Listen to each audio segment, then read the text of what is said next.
Hello, and welcome to the Aquarius Podcast, your source for interviews with people from all across the tropical fish keeping hobby. I'm your host, Randy Reed. Please subscribe and check out all previous episodes on Podbean, Stitcher, Google Play, iTunes, or AquariusPodcast.com. You can also check out additional content by following the Aquarius Podcast Facebook, Instagram, and Twitter accounts. If you like what you hear, please rate and leave a review for the show. Enjoy the interview. Today's date is Friday, July 6th, 2018. My guest today is Lucas Bretz. Lucas is the owner of LRBAquatics.com, an online retailer of shrimp, snails, fish, and plants. Lucas maintains a large collection of tanks where he breeds and propagates inventory for his online sales. Lucas is constantly experimenting with different techniques and methods for keeping aquaria, which he shares on his popular YouTube channel. Lucas has bred his own strain of Endler guppies called the Rainbow Tiger Endler. Lastly, if he needed more credibility to his name, Lucas holds the most awards for international shrimp competitions in the USA. So Lucas, thank you for joining me on the Aquarius Podcast. Glad to be here. Thanks for having me. Hope you're doing well. Yeah, I'm doing very well. It's about 9:10 here on the West Coast. It is, tomorrow for you. So you are East Coast, midnight for you. So thank you very much, Lucas, for staying up late with me. And, I'm sure the audience will definitely appreciate it. You've got a lot of experience and a lot of cool stuff that you've done. So I'm looking forward to having a conversation with you. I appreciate that. Yeah, I'm kind of used to these late hours anyways. Most people who know me and watch me on YouTube know I stay up pretty late. Even go live stream every now and then at these kind of hours. So it's nothing new to me. Oh, good time. So Lucas, what is your origin story, man? So how did you get your start in the hobby keeping tropical fish and shrimp and plants? So I've been in and out of the hobby multiple times, but originating, very start of it, had to do with my dad. He had a 55-gallon tank that he kept Oscars in, also goldfish, stuff like that. But he always kept a couple 10 gallons around the house, I'm guessing for quarantine and hospitals and whatnot. And I would spend most of my summers out in the country. I used to live in the city half the year and then in the country half the year. And we go out in the creeks and whatnot and go catch rainbow darters, any minnows we could find, small bluegills, crawdads, snakes, all kinds of stuff. And so we'd try keeping those in tanks, and often my stepmom would either get bit by them or something like that, so we'd have to get rid of them. But anyways, that kind of turned me on to it. I've always been a lover of nature. And then eventually around middle school, my dad finally let me have my own tank, which was a 29 high. And I kept a lot of the rummy nose, the tetras, the brilliant rasboras, the more common ornamental fish, and really enjoyed it, but it was all artificial. I had it kind of looking natural, but artificially natural. And then I ended up going to college for quite a while, took a hiatus, because I just didn't have time for a tank, working full-time, going to school full-time. And eventually I got done with school, and I had a little free time, started getting online, and started looking at the local fish store, actually, before I got online. And I ended up setting up a tank, and I started going the artificial route again, and then I just happened to bypass the plant section. And after that, and this was probably 16 years ago or so, after that, I was just sold. Actually, no, it may have been 14 years ago. But I just fell in love with the plants. I started putting plants in the tanks, and then that's when I started diving online, started getting into all the forums. Back in the day, a lot of the knowledge that you could get wasn't from YouTube or Facebook or Instagram, because they didn't even exist. YouTube was just getting around. And all the plants and stuff were on forums like planettank.net, Aquatic Plant Central, and a couple others. And you could get all kinds of rare plants. That was the only place to really get them. And I actually just started, as a hobbyist, just started keeping a bunch of these different plants and then would sell them back to help fund the hobby. And then I learned that, hey, I can propagate these plants and help fund my hobby.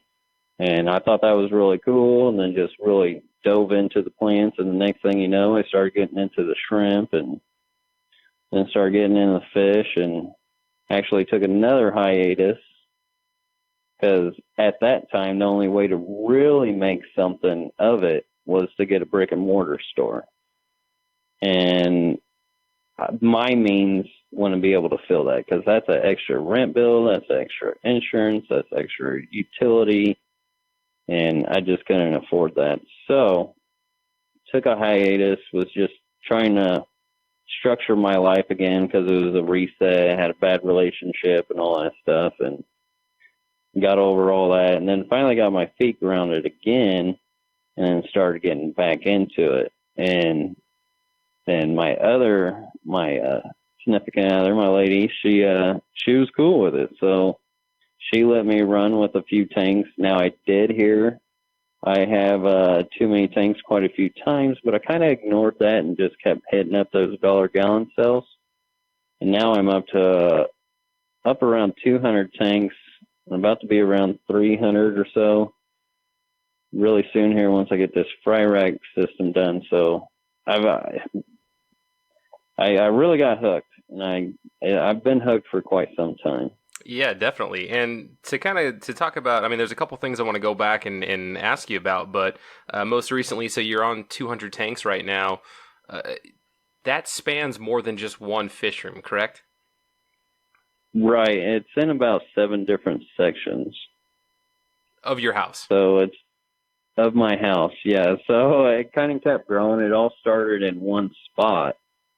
And then eventually I moved into another room, like, okay, I need tanks for this to get this done, like whether it be culling out shrimp, like trying to straighten out my blue dream line.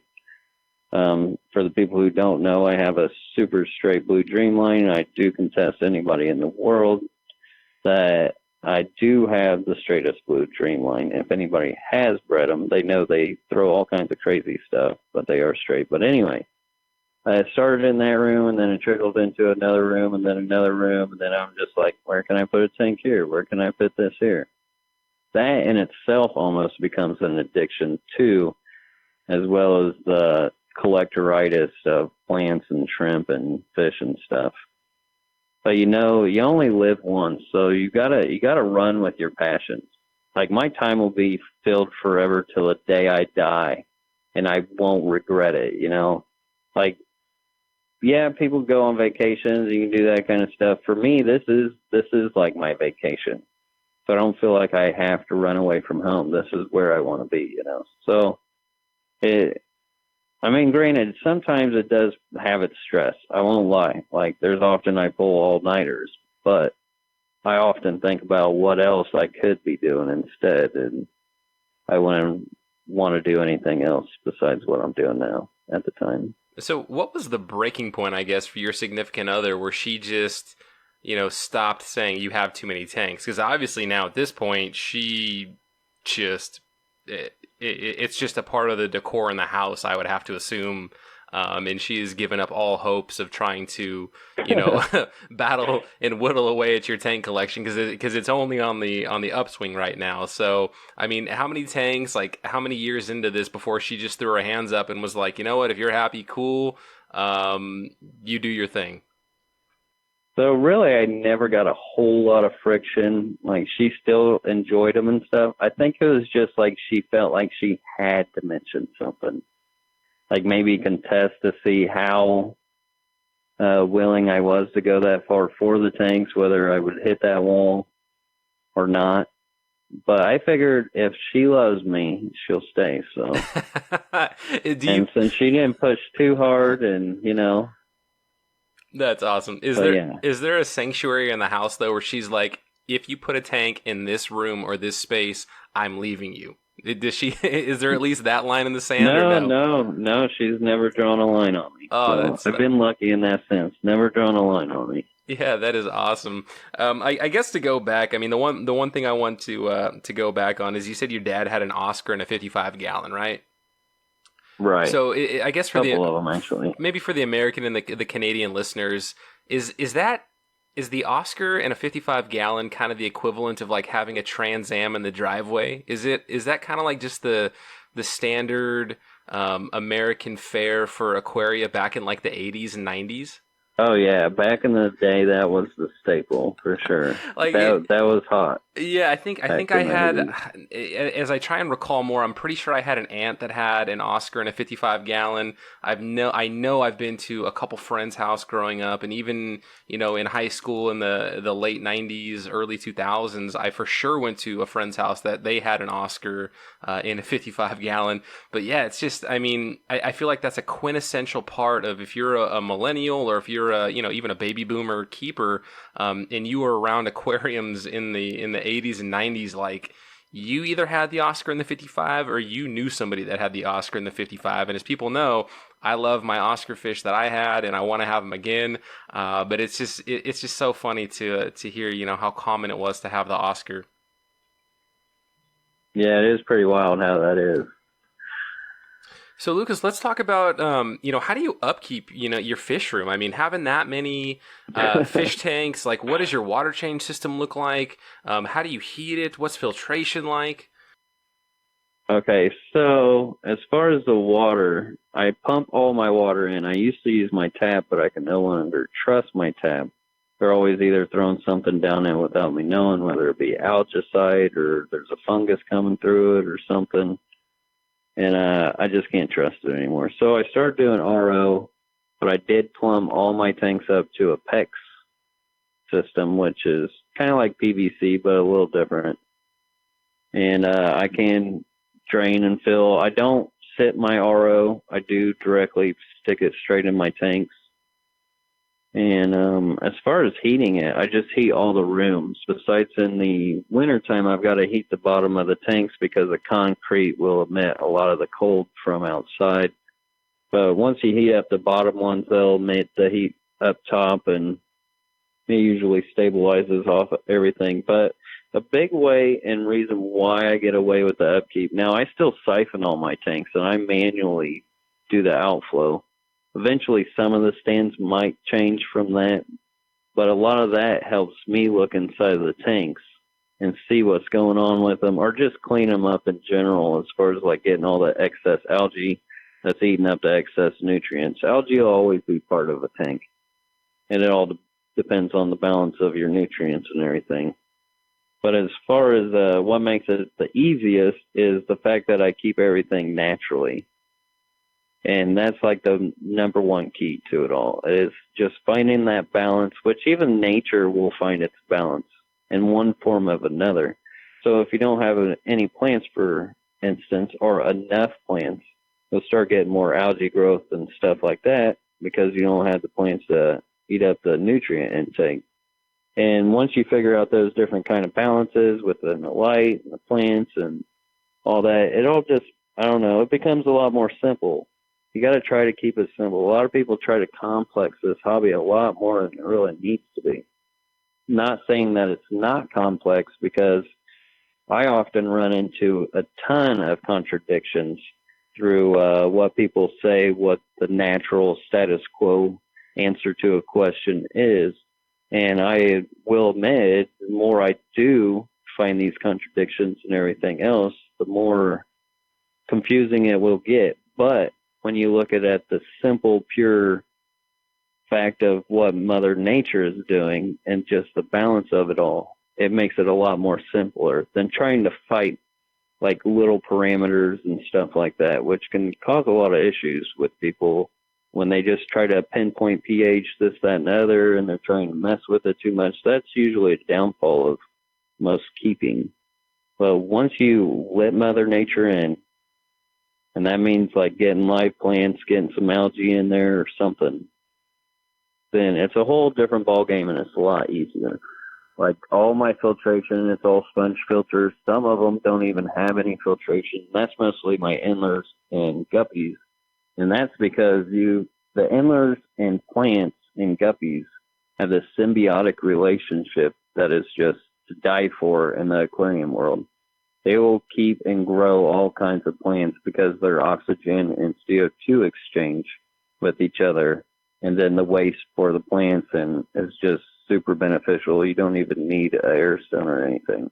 And it's one of those tanks tanks, that doesn't cost you anything because all you need is the tank, some water, some plants, and some fish, and some substrate or rocks, which you can even go get dirt out of your backyard if you don't do pesticides and all that stuff. But it's a really easy way to keep aquariums when you kind of look at it that way. So Lucas, let's break that down to kind of a practical scenario of, let's say, somebody's got a 29 gallon, right? They've got a 29 gallon. Let's assume that there is already some seeded bacteria in a filter. Let's say a buddy has given them a seeded sponge filter to get them going on bacteria. And I know you're familiar with rainbow fish. You do keep them. Let's say they're going to start with 2 male rainbows, praecox rainbows, and 4 females, right? So we've got 6 rainbow fish in a 29 gallon that's going to be seeded with bacteria.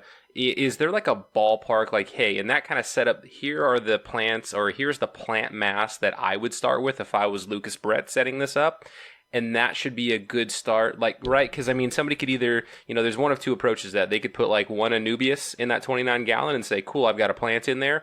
Or they could spend, $200 on plants from the local fish store and just plant the crap out of it, right? No, they're not even going to wait for propagation. They're going to cover every square inch of that thing in plants, assuming they've got a good substrate, maybe some EcoComplete mixed with something else, or, one of the good substrate brands out there. What would you think in that scenario would be kind of a good rule of thumb of, a good number of plants to start with to point them in the right direction for Mother Nature to do its thing? Okay, for that scenario, now, if you do go to the local fish store, most likely the plants that you're going to be getting are grown from a farm, and they're grown in their emerge form. So when you do put all those plants together in there, you got to think about all that emerge form is going to die off in your tank. Now, as far as the rule of thumb, more plants to start off with, the better, because it's going to help balance the nutrients and the algae and everything else. Because when you have your tank first cycling off, it's going to try to eat up or show a bunch of algae because there's a bunch of nutrients already built up in it. So anytime you can pull out those faster with more plants, the better. And like you said, sometimes people just put like 1 or 2 plants in there and just start it from there and just let it kind of do its thing. I've done that, but amassing enough plants to start off a 29 gallon, it does cost a little more. So it kind of has to do with the budget of the person as well. But just keep in mind the emerge growth. A lot of people forget about that when they put in these plants and they're dying off, they're losing their leaves, and they're wondering what's wrong with it, and then they just think it's just no good, throw it away or whatever. You want to make sure you get that decaying leaf from the emerge form out, and then the submerge growth, once it starts going, you'll be good. But it's something to think about, because that emerge growth is not going to be eating up the nutrients like the submerged growth would be. So you can actually cause more trouble with a bunch of emerge growth plants trying to transition in a 29, opposed to just maybe a couple plants that have already been grown submerged. So there's a difference between there as well. Yeah, so that's a great insight then. And let me throw out my usual public service announcement and tell people to join your local fish club, get connected with people in your area, maybe like, your version of a Bentley Pasco that is an absolute animal when it comes to propagating plants, or even a Lucas Bretz, and get their own personal plant trimmings and plants from their collection that they're maybe selling at the auctions or selling through various channels, because then they're already going to be used to being submerged, and you won't have to go through that die-off, Lucas, like you're already talking about. So, to me, I guess that would be the ideal route, right? So using your advice of put as many plants in as you can, but then if you're also going to go the route of getting your plants from a hobbyist in your area, right? They're already, they're not immersed. They're going to be submerged. I'm assuming they're submerged plants, and you're going to get them at a, fairly, good price compared to if you were to pay full retail for those at a local fish store. Yeah, most definitely. Local clubs, if you have any chance to go to any of the clubs near you. I know some people don't have them near them, but if you do and you're in this hobby, even if you only have a tank or two, I would say the $20 a year that most of them ask, some are 20, some are 30, some are here and there, you know. It's a very, very cheap amount to pay for the knowledge and the type of plants and fish you can get, because around here, I mean, shoot, you get all kinds of fish and plants for cheap that would cost you a lot more elsewhere. Like the deals you get, the knowledge you get is just, yeah, definitely check out your local clubs for sure. And Lucas, your area, you are in Indianapolis, so do you have a local fish club you want to give a shout out to? We do. We have the Circle City Aquarium Club. Yeah, and so it's pretty good.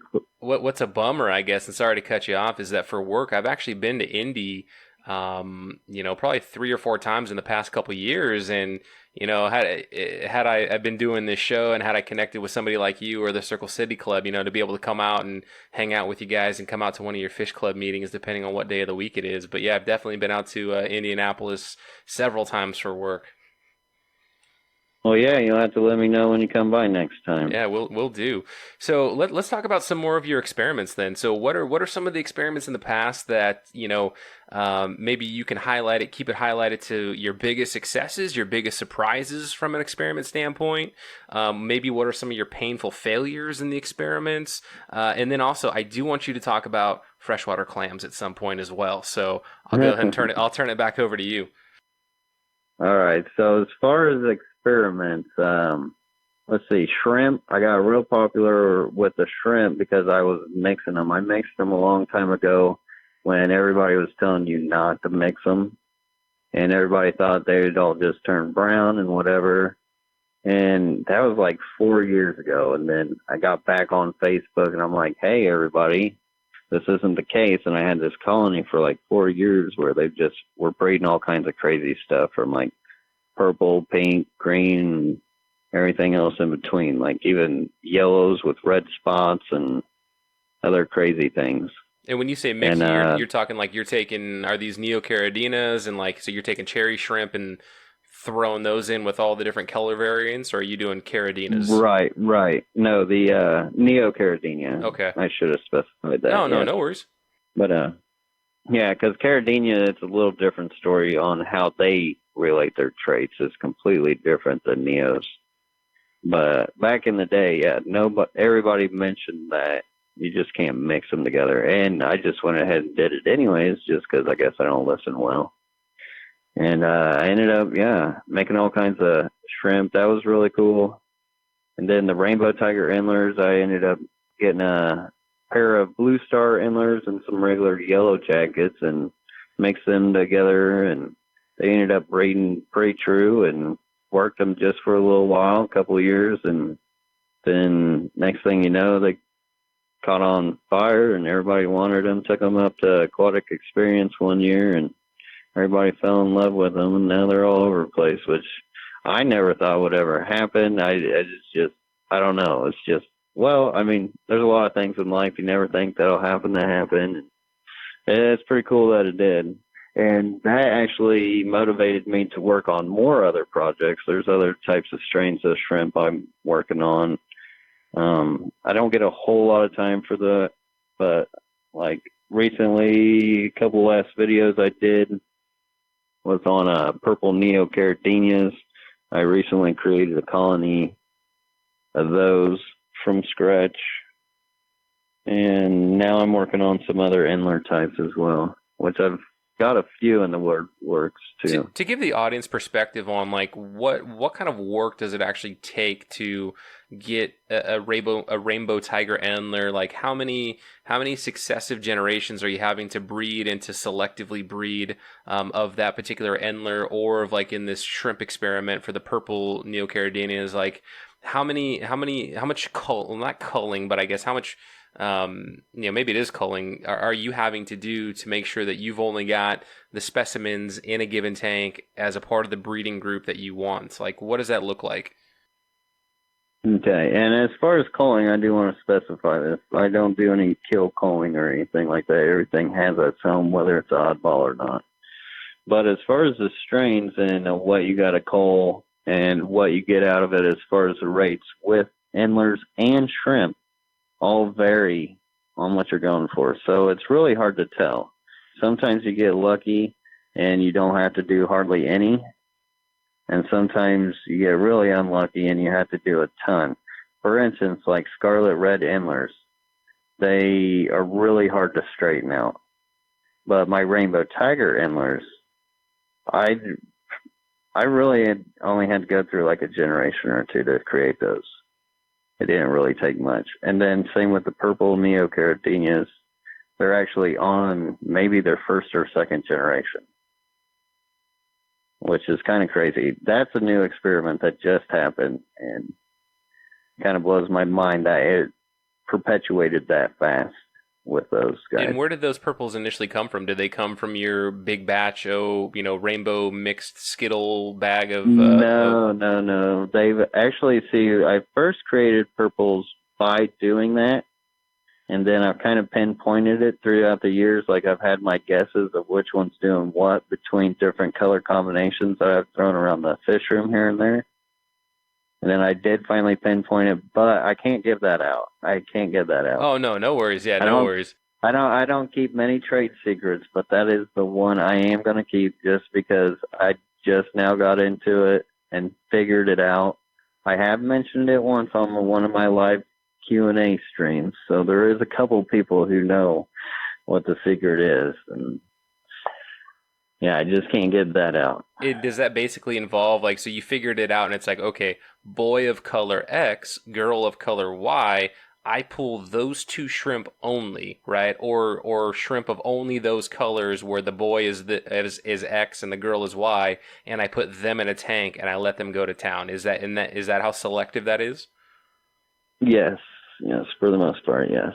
Awesome. And so it's like you're when you're a little kid. Like 2 boys, 2 girls of 2 different color groups. I was gonna say, so it's like when you're a little kid, and you discover for the first time that when you mix a couple crayons together and it makes a whole new color, you're super excited, right? Like that seems like a really awesome discovery. Exactly. And that's what brings a lot of joy and passion to it for me, because you kind of get to play mad scientist and create cool things, and I don't know, it's fun to do. Like if you try to do that with rainbow fish or something, no, you get frowned upon real fast because hybrids aren't, which makes sense because there's so many of them out in nature that you don't really need to muck up the lines and strains of rainbows like that. But like the endlers and the shrimp, it's fun that there are fish out there that it's already gone so far that, same with betas or betas, however you want to say it. I think it adds a lot of fun to the hobby.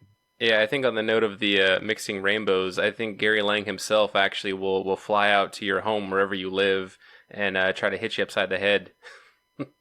Oh yeah, you'll be lucky if that's all he does to you. Yeah. So Lucas, what are some of your painful or unfortunate failures from your experiments where something just really didn't pan out or it really didn't work, like and just crashed hard?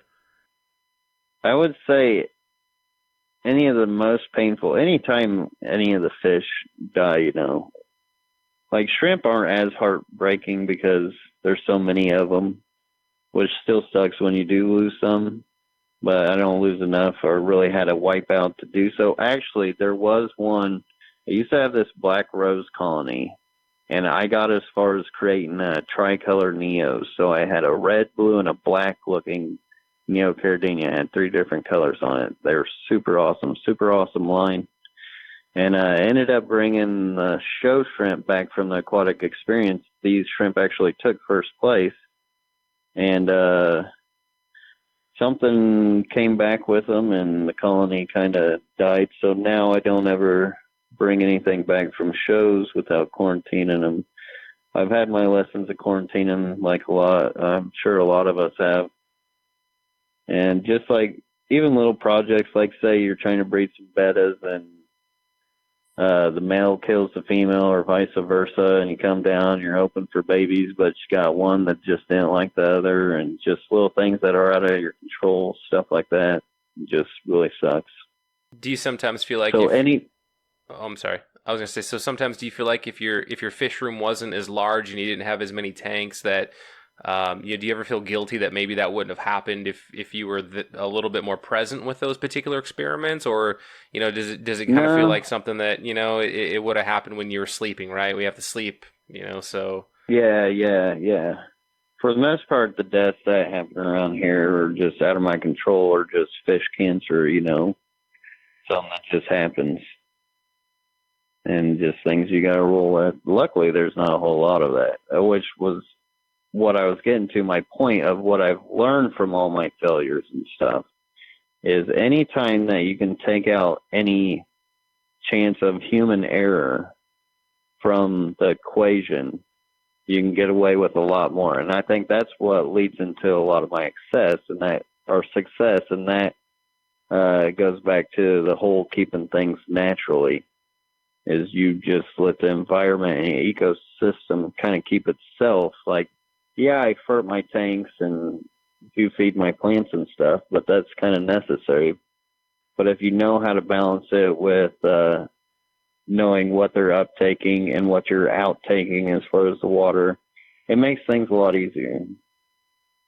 And just anytime you can take that human error equation out, like fighting your pH, fighting your TDS, fighting this, that, and other, like, you got to use the right fish or the right shrimp for the right kind of water. Yeah, that's really great insight. Work with what you got. Yeah, no, that's great insight.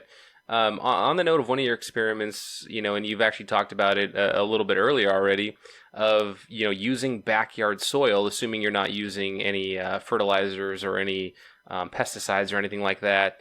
I have a Wallstead tank that I set up, my 10-gallon that capped with 2 inches of gravel. I used the organic potting soil that I sifted to get all the larger pieces out so it wouldn't clog the water.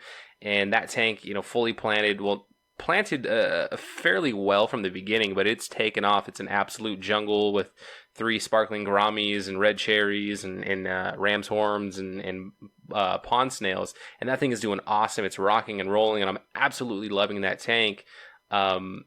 Using the soil from your ground, though, did you have to supplement and add in any additional, organic nutrients to that? Or did you just straight take your soil from your backyard? You knew there were no pesticides, you capped it, and you found it was perfectly fine? Oh, definitely didn't have to use any additives or anything like that. What I like to do is I'll go find a little patch. If you got some woods or something, kind of brush away all the leaves and everything else, but scrape off like the first couple inches, and then you start getting in a kind of medium density, and then you'll hit that clay. So I like to get a little mix of the clay and then a little bit of that middle ground. So I leave the topsoil off. Granted, the topsoil's probably got a lot more richness in it, but it's a lot looser as well. The other stuff will compact a lot better. The clay will hold a lot of the iron and longer-term minerals and stuff like that, because I fert a lot of my tanks with the basic like macros and micros. Your macros being your magnesium and your potassiums, and then your micros being your traces like iron and all that stuff. So the plants get supplemented from that. But as far as the roots, all that dirt has all the supplements for those roots that it needs. And you can kind of see it too when you're actually breaking up a lot of that dirt in the ground. It's kind of wild because you'll go through where like sticks have gone through time. So you'll see like a regular stick, and then a stick that's kind of like halfway through decay, and then like a stick that still kind of looks like a stick, but then you touch it and it like turns to dust. Mm-hmm. Yeah. Which it's just the proof of the whole cycle and how the organics just keep just cycling each other. And it's the same with inside of an aquarium. If you think about the aquarium the same way, like the leaves breaking down, the waste breaking down, the food you add can have some effect to what's going on in your tank as well, which isn't usually a big enough effect for most people to even think about or have to worry about. But it does add to it as far as like the mineralizations going in. Same with how often you do your water changes and stuff like that. So you've just got to think of it as a whole about what's coming in and what's going out. And on the note of what's going in food, You are fairly minimalist in the amount and the types of food. Well, not so much the amount, but in the type of food that you feed, right? There's kind of like one brand and one type of food that you're kind of known for. So what is that? That's the Tetra Tropical Colored Granules. And the big reason why I use it is because my fish and shrimp just love it. Like, I've tried to feed them a lot of different other stuff, and they will put their nose up to it anymore. Like, I don't know what they put in this stuff, but the fish and shrimp love it. And I love it because it's bright orange, and I can really tell if I'm overfeeding because it just sits on top and it's bright orange, you know. Yeah, so I'm definitely I've been using the Tetra Flakes for a while, and I think seeing that you're also that you're somebody that's also using Tetra food, and that granted it's something that I don't know. I feel like the deeper you get into this hobby, the more you can turn your nose up to things that are super readily available in a big box store, right? Like, we think that we become so knowledgeable and that there's very specialty foods that we should be feeding. But sometimes, some of the simple staples that have been around for a while are really good, and they've been around for a while for a reason. So, for any listeners out there, don't be ashamed that you feed Tetra Flakes, and if you want to just have it be one of the foods in your arsenal, so be it. If you wanted to have it to be one of your main staples, so be it. But you've got Lucas Bretz, who is an incredibly successful aquarist, who swears by some of the Tetra product. I'm trying out the tropical crisps right now. I'm on the fence about this particular Tetra food. I don't know if I don't think my fish like it nearly as much. I do need to try those granules, though. I actually couldn't remember which Tetra you fed. So now that you've said granules, I'm going to go and pick up a small thing of that and see how my fish like the granules. Yeah, I wasn't a big fan of the crisp myself. Now, as far as flake food, every once in a while I will throw that to my antlers and guppies just because of the way they eat. It's really good for their behavior because they like to eat up off the surface. But as far as like flake food for other fish, I don't get into. But live food, if I did have the means and possibility, black worms, the only problem with it is having a reliable enough source to know that you're not getting anything from your black worms coming in. It goes back into the what's going in, what's coming out thing. But live foods will do a wonder for fish as well. I don't want to take that away at all because I have done it and I've been there. And black worms, actually, if I were to go with a live food, that would be the one I would go as far as my staple because they're also beneficial to planet aquariums, going back to the natural state of things. They help the substrate as well as your plant roots. So they'll eat all the decaying roots, which give room for new growth of roots. They turn over the substrate, they eat all the waste and the mold, and just cycles it all through again. Yeah, so definitely agree with you on that one of, the importance of live food. But again, if you're not doing live food, or if you are doing live food, and you still have to supplement with something that isn't a live product. I mean, if you're doing 100% live food, I mean, I guess good on you, but I'm not sure how many of us out there. Not necessary. Yeah, I'm not sure how many of us out there are actually doing that. But yeah, Tetra, not too shabby. And Tetra, if you want to come on the show and talk about your product, be more than happy to have you on. So that's an open invitation to you or any other big food manufacturer or big aquatic company out there. So now, Lucas, all right, the topic of the hour, the burning question. Tell me about freshwater clams. So you want to know about the freshwater clams? All right, so I tried out these freshwater clams, a few different types. I'll tell you what, they're not easy to keep. Most of them actually ended up dying. And the thing is, you only want to keep like one to a tank. And it's not just because of the feeding. It's they'll actually release hormones between each other and try to kill each other, which is kind of wild. Now, granted, it depends on the clam you have. I recently lost like my last clam. And it was in a green water tank, and it's still green water. So I don't know if it really did its job. So my conclusion of the clam is I would not bother with them because they really didn't work out that great. So what was I guess what was the hypothesis? Why did you want to keep freshwater clams, and maybe what were the species you got, and where did you get them from if you're able to divulge that? So as far as the species, you don't really ever get a species name when buying them.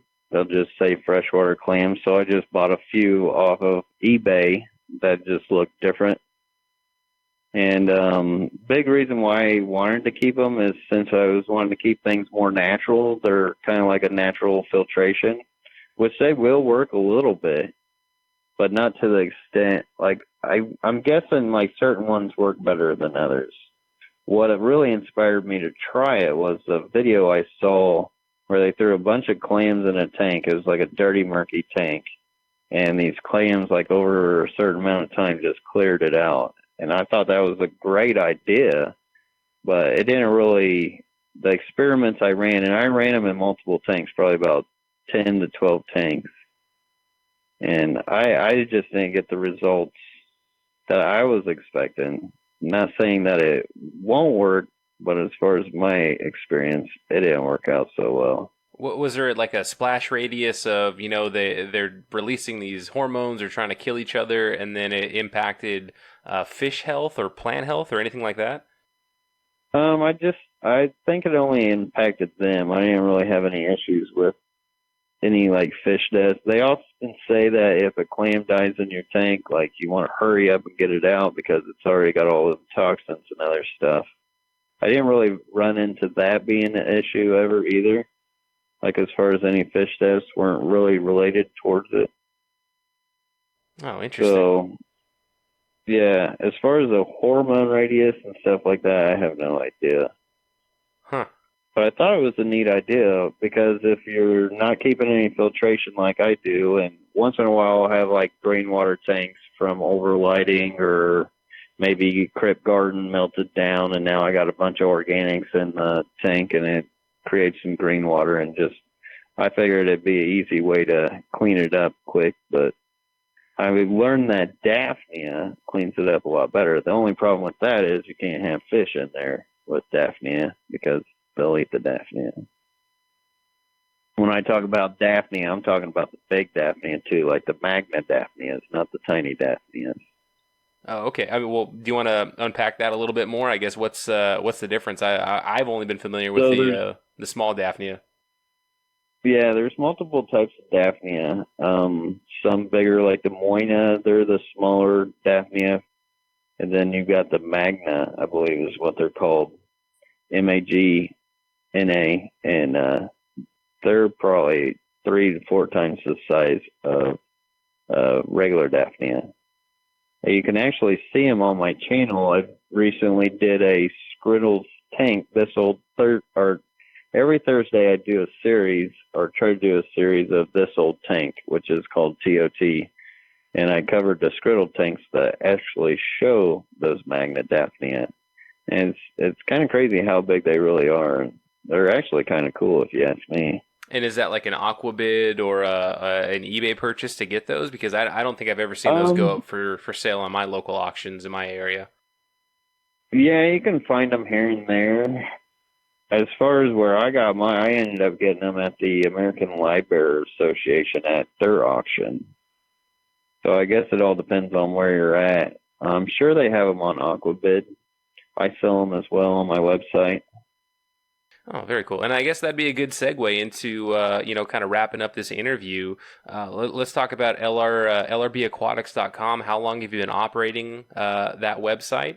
Maybe give people kind of a rundown of, a better description than I did of what you offer on the site, and how people can get a hold of you. All right. So most people who already know me know that I'm more of a hobbyist and a breeder than I am a salesman. So I don't usually push a whole lot of sales, and a lot of my stuff is actually in high demand, and most of the time for like my rare stuff, only Patreons get a hold of that. But I do have a lot of other stuff like plants and stuff that maintain in stock, same with shrimp, that I do have on my website, which has been up and running for like almost a year or maybe 2.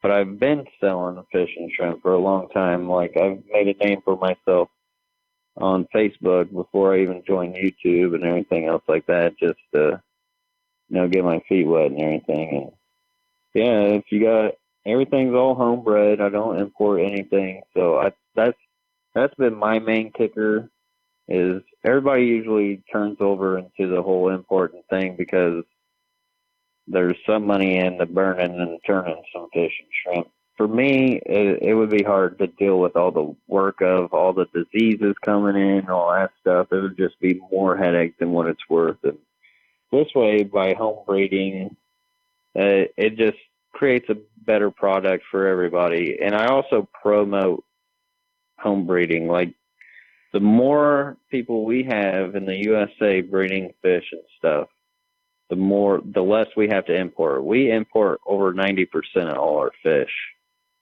which is just crazy. Like, there's so much room for backyard breeders and other people to be growing stuff and just helping their own family out and doing what they love, if that's what they like to do. So my promotion is to promote other people as well.